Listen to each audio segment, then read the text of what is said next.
반갑습니다. 다양한 투자 이야기를 전해드리는 짜투리 TV 짜영입니다. 어제 또 정말 뉴욕 증시가 또 폭락을 했습니다. 일단은 뭐 러시아와 우크라이나 전쟁 여파 소식 그리고 연방준비제도 긴축 정책을 둘러싼 이런 우려가 섞이면서 일제히 또 증시가 하락하는 그런 모습을 보였는데요. 자, 오늘 영상에서는 또 이런 소식과 함께 또 세배 레버리지 차트 분석까지 이렇게 여러분들께 공유 드리고 이야기를 해보도록 하겠습니다.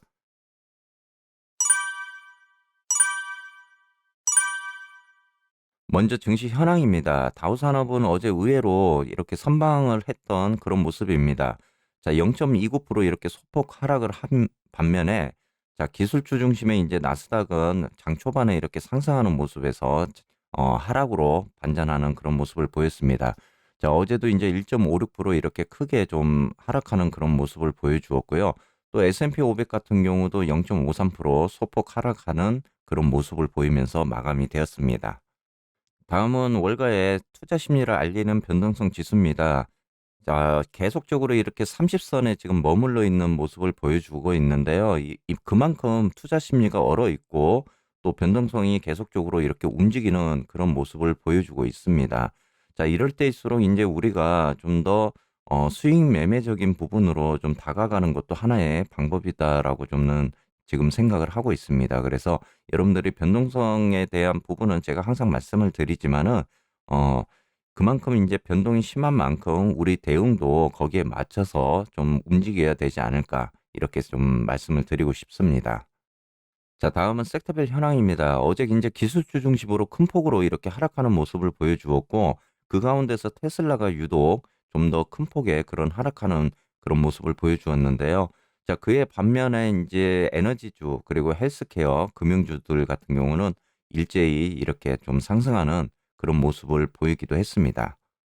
자, 3월에 봄날처럼 따뜻하게 이렇게 증시가 단기적인 그런 반등을 좀 해줄 것이다라는 생각을 해서 그런지 어제 하락은 좀 더 심리적으로 굉장히 좀 기분이 안 좋은 그런 증시였던 것 같습니다.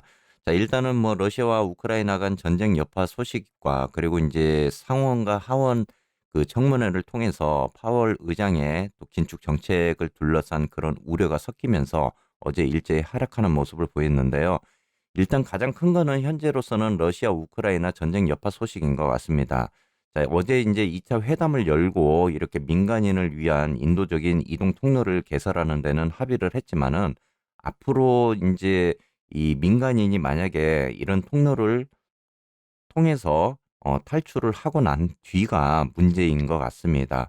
뭐 대대적인 그런 공격을 통해서 우크라이나를 좀 더 이렇게 압박하는 그런 수준이 될 수도 있기 때문에 어떻게 보면은 유감스럽게도 인제 기대했던 결과를 얻지 못했던 그런 부분이고 앞으로 인제 러시아 우크라이나가 뭐 3차 회담 일정을 다시 잡고 또 협상을 이어간다라고는 하지만은 현재로서의 푸틴의 그런 그 고집적인 그 전쟁 소식이 계속적으로 지금 나올 것 같습니다. 그만큼 인제 긴축적인 인플레이션적인 부분도 있지만은 러시아 우크라이나의 전쟁이 현재로서는 좀 지정학적 리스크에서는 좀 가장 크게 이렇게 증시에 영향을 주지 않을까 이렇게 좀 생각을 하고 있습니다.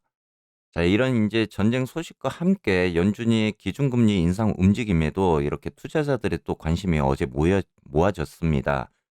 전날 하원에 이어서 이제 상원에 이렇게 출석을 했던 파월 연준 의장이 전날 그 하원에 출석을 해서 예정됐던 기준금리를 0.25% 올리겠다는 입장을 이렇게 고수를 했는데 시장 상황에 따라서 기준금리를 0.5포인트까지 이렇게 인상할 가능성도 이제 열어두었습니다.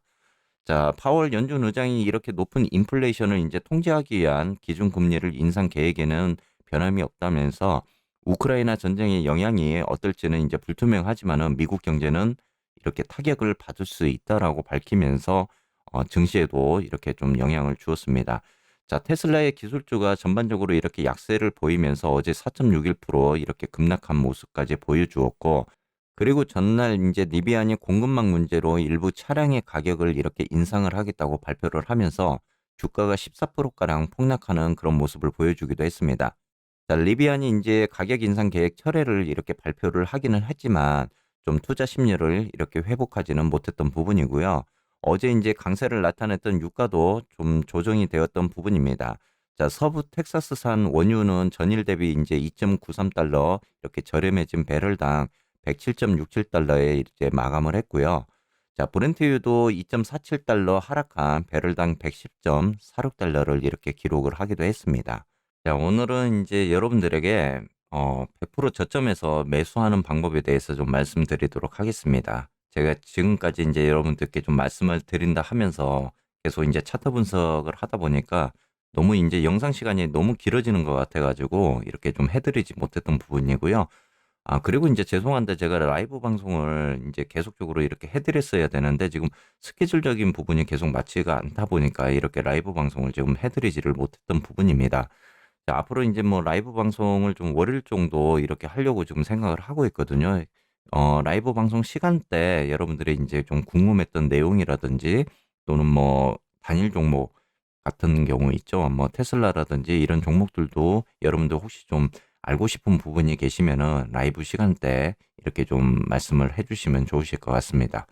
자, 먼저 이제 오늘 그 100% 매수 저점을 잡는 방법에 대해서 좀 쉽게 좀 말씀을 드려보도록 할게요. 이 부분은 초보도 충분히 하실 수 있는 부분입니다.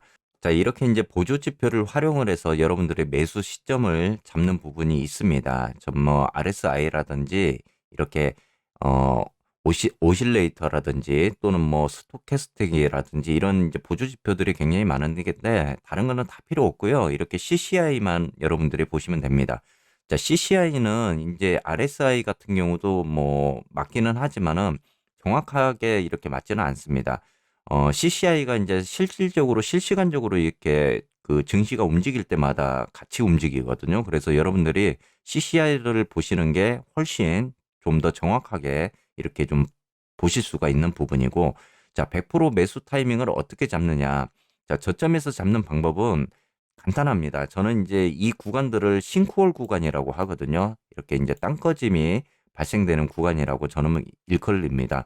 뭐 그냥 제 나름대로 그냥 붙이기 이름 나름이에요. 그냥 제 마음대로 붙이는 겁니다. 자, 이렇게 이제 저 같은 경우는 이제 싱크홀이라고 이렇게 이야기를 하는데, 자, 그렇다면 어떻게 저점에서 매수를 하느냐. 자, 이 싱크홀이 이제 이 구간에서 땅꺼짐이 시작이 됩니다. 땅꺼짐이 시작이 되는데, 자, 이렇게 이제 땅꺼짐이 시작이 되고 조금씩 모아지면서 이렇게 그 두 선이 이렇게 마주하는 그런 시점이 옵니다. 이 시점을 여러분들이 쭉 따라서 가보세요. 어딘가. 자, 가보시면은, 자, 이 구간이 되는 겁니다. 자, 이 구간이 이제 지난번 저점이었잖아요. 최저점을 찍었던 구간입니다. 자, 그 반면에 이 구간도 한번 보시면은 이제 싱크홀이 이렇게 모아지는 부분, 땅이 이제 좀 더 채워지는 그런 부분이죠. 이 부분을 쭉 따라가 보시면은 이 구간도 역시 이 구간이 됩니다. 자, 그렇다면 여기에서 이제 단기적으로 반등이 한번 일어났던 거고, 이 구간에서도 이렇게 단기적인 반등이 일어나면서 약 저점 대비해서 25% 정도 이렇게 상승하는 부분이 됩니다. 자, 그렇기 때문에 여러분들이 이제 초보적인 분들이 이 CCI만 가지고도 충분하게 대응을 하실 수가 있다. 그리고 저점 매수를 잡아볼 수가 있다. 자, 간혹 가다가 제가 이제 뭐 그분들을 까는 거는 절대 아닙니다. 자, 이 구간에서 뭐 분할 매수, 이 구간에서 분할 매수, 이 구간에서 분할 매수 이렇게 이야기하신 분들이 있어요. 왜냐하면 조정장이니까 예측을 못 한다라는 거죠. 그러니까 자기도 실수할까 봐 이제 이렇게 이야기를 하는데 이 구간마다 이제 매수를 들어가면 여러분들이 매수할 때 얼마나 들어가시겠어요? 뭐 두 주, 세 주 뭐 이런 식으로 현금 비중에 따라서 움직일 수밖에 없고 자, 그러다 보면은 평단이 그렇게 크게 움직이지 않습니다. 기껏해야 뭐, 뒤에 진짜 몇 불이 이렇게 움직이는 그런 상황이 되는데, 이런 CCI 지표만 딱 가지고 있어도 여러분들이 이 구간에 이런 식으로 딱 봐도 지금 두 번의 매수 시점이 나왔던 거잖아요. 크게 이렇게 한번 가져가 보시는 것도 여러분들이 평단을 낮추기에 좀 더 도움이 되는 그런 구간이다라고 저는 이야기를 좀 해드리고 싶습니다. 이 정도면은 여러분들 충분하게 초보분들도 활용을 하셔서 매수를 할 수가 있어요. 자, 이 외에도 이제 굉장히 복합적인 요인들이 많습니다. 많은데 이 정도만 여러분들이 아셔도 충분하게 매수 시점을 좀 잡을 수 있다라고 지금 말씀을 드리는 거고 반면에 매도를 하는 구간도 이렇게 이제 CCI 구간들의 이 빨간 선이 높아지는 구간이 있어요. 높아지면은 뭐 이런 구간들 보시면은 이제 뭐 CCI가 100선을 넘어가는 그런 구간들입니다. 이 구간들도 쭉 여러분들 따라가시다 보면 지금 이런 구간들이거든요. 이런 구간을 통해서 여러분들이 이제 매도를 하는 거고, 그러니까 현재로서는 이제 변동성 시장에서 여러분들이 매도하기에 좋은 방법은 지금 제가 이제 뭐 15달러, 17달러 이렇게 이제 말씀을 드렸잖아요.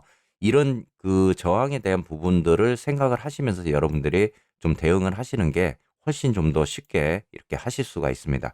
자, 그렇다면 반면에 저점에서는 이렇게 이제 매수를 할 수가 있는데 그럼 고점에서는 과연 어떻게 또 매수를 할 수가 있느냐라고 보시면은 자, 지금 이렇게 이제 최고점을 찍었을 때의 모습입니다. 이 모습을 쭉 지금 여기 구간도 이렇게 따라가시다 보면은 자, 이 구간이 지금 되는 거잖아요. 이 구간이 되는 건데 이 구간에서도 다생연이 이렇게 단기 반등이 일어났습니다. 하지만은 또 하락을 하게 되죠. 자, 이 부분은 이제 여러분들이 고점에서는 좀 이평선들을 이제 활용하시는 부분을 보셔야 됩니다. 고점에서 만약에 이런 음봉 있죠? 이런 음봉. 그러니까 긴 꼬리에 이런 음봉을 달고 나타나면은 이거는 무조건 조심을 하셔야 됩니다. 음봉뿐만 아니고 양봉도 마찬가지입니다. 양봉도 긴 꼬리가 이렇게 나오면서 양봉이 이렇게 출현하게 되는 경우가 있거든요. 이런 경우에서는 고점에서 나타나면은 무조건 매물을 다 개미들에게 떠넘기는 그런 모양이다라고 보시면 됩니다. 이런 구간이 고점에서 나타나면은 여러분들이 대피하실 준비를 하셔야 된다.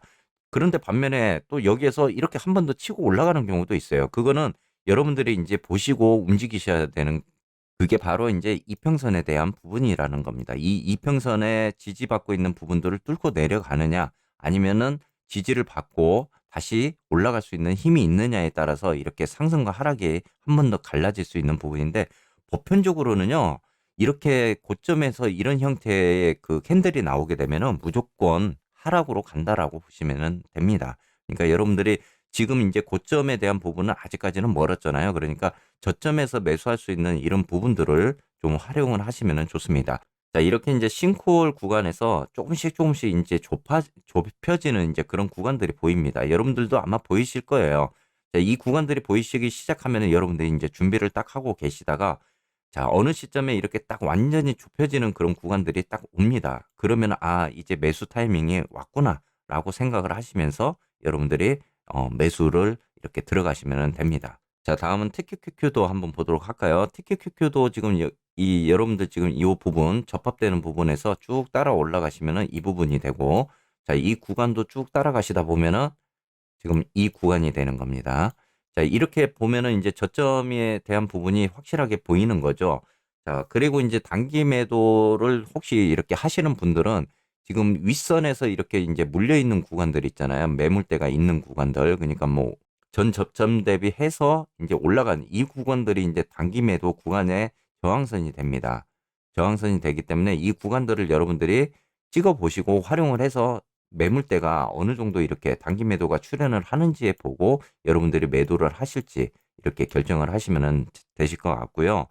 자, 기존에도 이제 여러분들 뭐 TQQQ 같은 경우 한번 봐보도록 할게요. 이 구간도 지금 보시면은 쭉 따라 올라가 보시면은 지금 이 구간입니다. 이 구간이 이제 매수 타이밍이 되는 거죠. 그렇기 때문에 지금 이 구간 같은 경우는 이렇게 이제 추세선이 완전히 정배열로 이제 올라가지면서 상승을 해주는 그런 구간입니다. 그렇기 때문에 CCI 면에서도 보면은 이 구간 지금 빨갛게 보이는 구간이 우리는 이제 과매수 구간이라고 하거든요. 매수가 굉장히 많이 들어오는 구간입니다.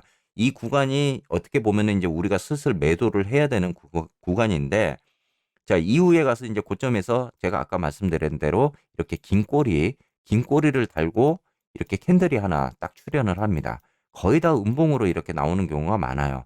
자, 이런 경우에서 여러분들이 이제 매도를 하고 나갈 준비를 하셔야 된다라는 겁니다. 자, TQQQ도 여러분들이 이 정도만 아셔도 지금 충분히 저점 매수를 잡을 수 있잖아요.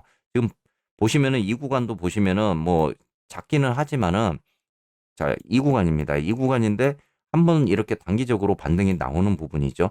그러니까 단기성 매도로 이렇게 수익 실현을 한다라고 했을 때 여러분들이 좀 더 활용을 하시면 좋으실 것 같아요. 이 구간도 지금 이렇게 돼 있고 이 구간도 지금 이렇게 와 있습니다.